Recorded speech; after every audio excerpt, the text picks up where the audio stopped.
Welcome to part 5, How to be Irresistible to Men. Opening to New Possibilities.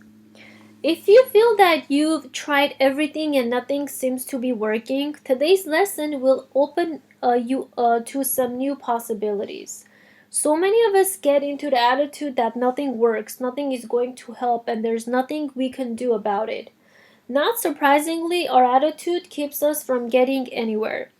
The instant that you find yourself closing off to the possibility of something wonderful happening, such as telling your friend, no, that cute guy couldn't possibly looking at me, or he just wants to be friends. I'm sure he's not interested, or why bother going to the party?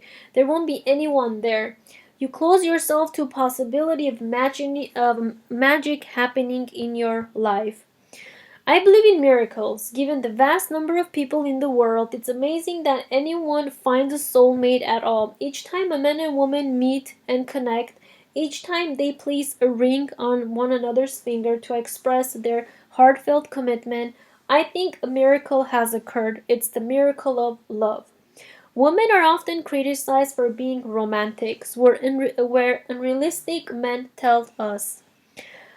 Um, we expect too much, or we think men should be knights on white chargers, or we expect to be Valentine's Day every day. Men can be like that. They're just ordinary human beings, imperfect as us. Romance is certainly guilty of excesses, but it serves one crucial function in our lives. It gives us hope and the belief that true love is not just something that might happen, it's our destiny. If you've gotten discouraged in your attempts to find love, then romance sweep you up and make you into a believer. You won't find love if you don't believe it's out there. You won't find love if you believe it can't happen to you. Switch your thinking around and discover the power of saying yes to possibilities. Say yes to the thought that you might stumble upon your future husband tomorrow. Say yes to the thoughts that you'll be married in 2 years. Say yes to the knowledge that your marriage will grow and become stronger. Discouragement and feeling upset and frustrated at your lack of progress in the dating game is normal but not helpful. Getting rejected and down about yourself will only get you further away from the life you want, not closer. Learn to stop saying no to situations in your life. Don't feel that you have to control everything or know what to do in every situation.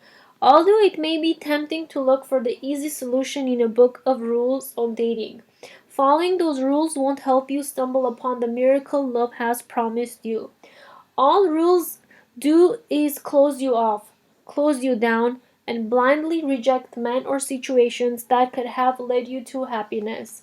As you learn how to open yourself to new situations, new people, and new ways of being, you start allowing everything to happen as it should. If it helps you as it does me, you may want to believe that there is a higher power at work. If things don't work out as you wish they did, if that guy that you really like didn't like you back, or if your marriage that you thought would last forever is starting to crumble, don't get angry at the world. Instead, believe it is a part of a larger plan. Accept the situation and ask yourself, how can I make the best of this? What I meant to be learning from this situation. With the power of courageous thinking, you can take any hardship and turn it into disadvantage. Let's say that you're over 40, overweight, and have two children. Will it be a challenge to find your perfect man? Only if you make it one. So many women reject themselves before men even have a chance to do it. They say, oh, man won't look at me, or why would a guy want to have anything to do with me? I'm nothing special. As a result, they don't flirt with men, they don't amaze men with their vibrant spirits. They don't even try. Worse yet, some women ignore or behave badly towards gorgeous men that they're secretly attracted to, believing that since he'd reject them anyway, it doesn't matter. This behavior shut down your heart and keep love from walking in. If these ideas interest you, there's a wonderful book on this subject called Doesn't Work by Working on Yourself Doesn't Work by Ariel and Shia Kane. It discusses how living in the now and being fully present actually increases the chance that wonderful things will happen to you. When you learn to stop criticizing yourself, worrying about what will happen, or judging your experiences as good or bad, you will you will allow yourself to relax and accept life as is. As a result, you'll end up noticing what's truly going on around you. You feel happier and more alive. And according to the Mary Forleos of Make Every Man Want You, mastering the ability to live in the now will make you completely irresistible to a man.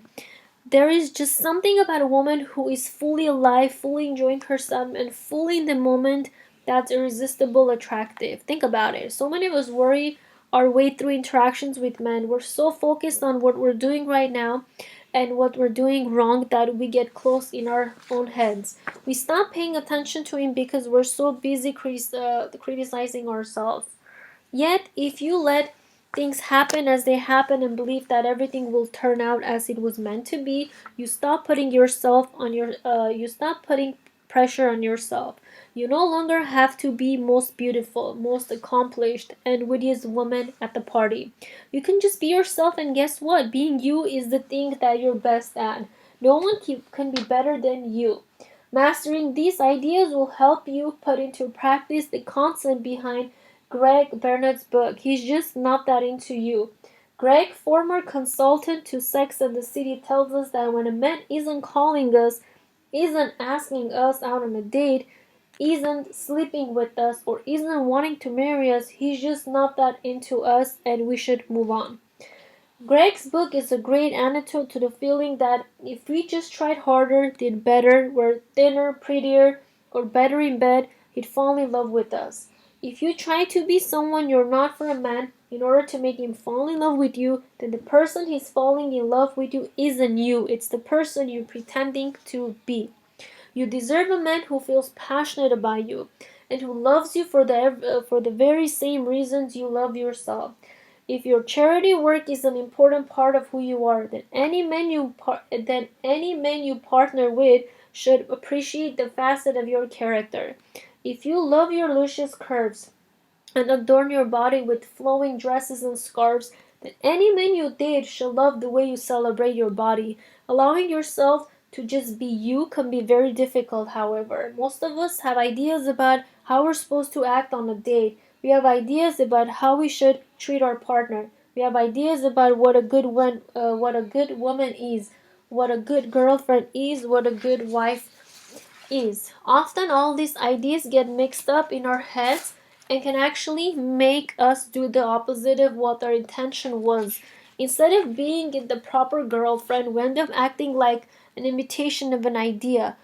Our boyfriend who fell in love with us for who we were now feels confused. He thought he was committing to the girl he knew, but this new girlfriend is something different. He's not sure he likes her.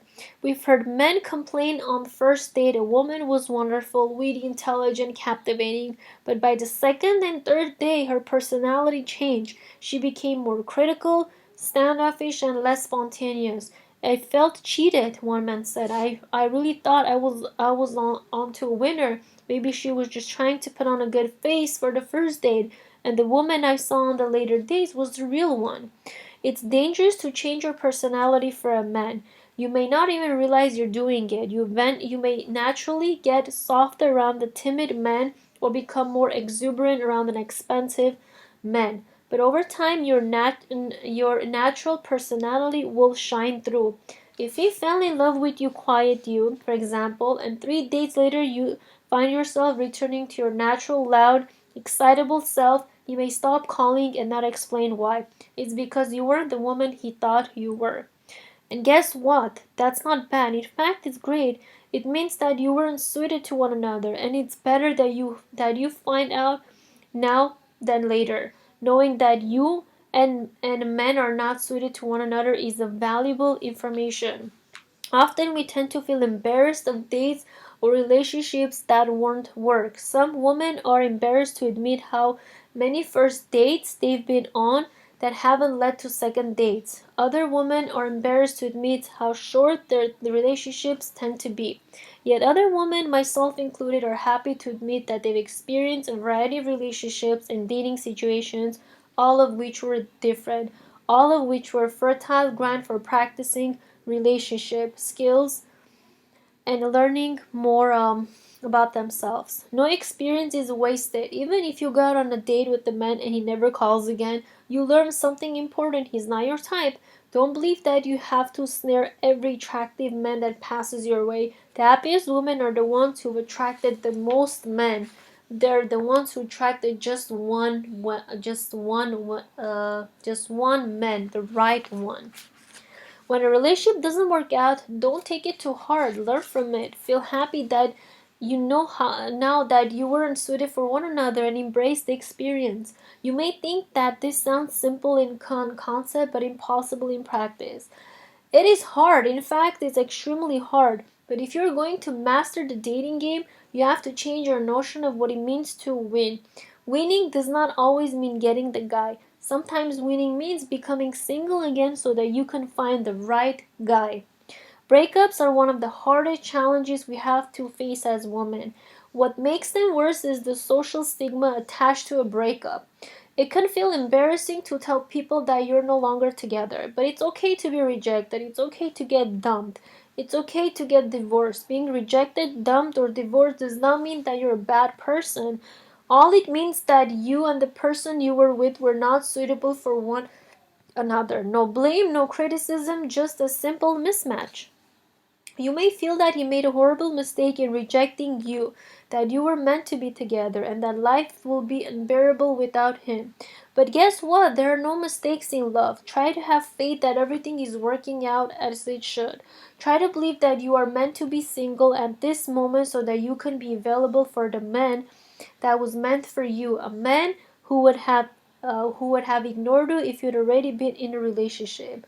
Being able to master positive thinking even when in depths of a difficult situation will not just help you with relationships, it is a skill that will help you with life. Now let's look at the exercise, which is called acceptance. Think about your last relationship and answer the following questions. Number 1. What was your reaction when you broke up? Number 2. What was his reaction when you broke up? Number 3. How did you explain the reason for your breakup to your friends? Number 4. Do you think that was the real reason? Number 5. What did you learn from the experience? Number 6. Answer question 5 again, but this time, if you didn't already frame it in terms of what you have learned about yourself personally, in other words, you don't want to say something like, I learned what jerks men are and not to trust them, but rather something like, I learned I have difficulty expressing my anger in a constructive way towards my partner.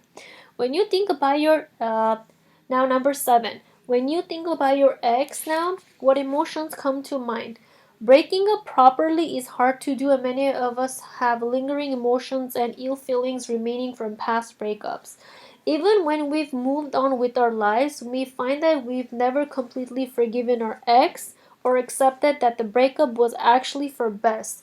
One crucial goal for all of us is to come to terms with and accept what happening in previous relationships. Until you understand and accept the past, it will continue to haunt your future relationships. Thank you for listening, everyone. Stay tuned for part 6. Become a new you. Stay tuned for it.